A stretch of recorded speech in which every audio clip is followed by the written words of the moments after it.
পবিত্র রমজান উপলক্ষে নওগাঁর মান্দা উপজেলা প্রেস ক্লাবের উদ্যোগে ইফতার ও দোয়া মাহফিল অনুষ্ঠিত হয়েছে। সোমবার সন্ধ্যায় উপজেলার সদরে উপস্থিত ইন্ডেক্স কলেজ মাঠে ইফতার ও দোয়া মাহফিল অনুষ্ঠিত হয়। উক্ত ইফতার মাহফিলে দোয়া পরিচালনা করেন মান্দা প্রেস ক্লাবের সাংগঠনিক সম্পাদক সাংবাদিক রেজাউল ইসলাম।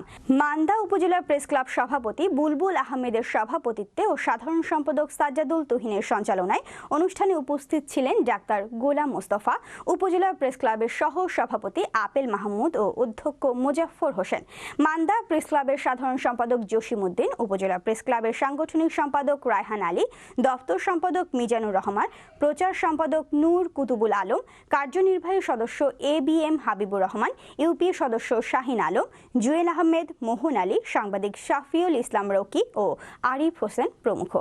রোজার যে মজুর, রোজার যে মর্যাদা, এইটাকে ভঙ্গ করবে। দেশের প্রেসিডেন্ট যদি বলে তোমাকে আজকে রাষ্ট্রপতি বানিয়ে দেওয়া হবে, একজন ভিখারি রোজাদারকে যদি বলা হয় তুমি রোজাটা ভেঙে ফেলো, প্রকৃত রোজাদার যারা আল্লাহকে রেজামন্দির জন্য, আল্লাহর সন্তুষ্টির জন্য আমরা যারা রোজা রেখেছি, পানাহার সেহরি থেকে শুরু করে পানাহারের ইফতারের পূর্ব মুহূর্ত পর্যন্ত আমরা কোনো এমন একটা পণ করেছি, আল্লাহর হুকুম না আসা পর্যন্ত আমরা এই রোজা আর ভাঙবো না।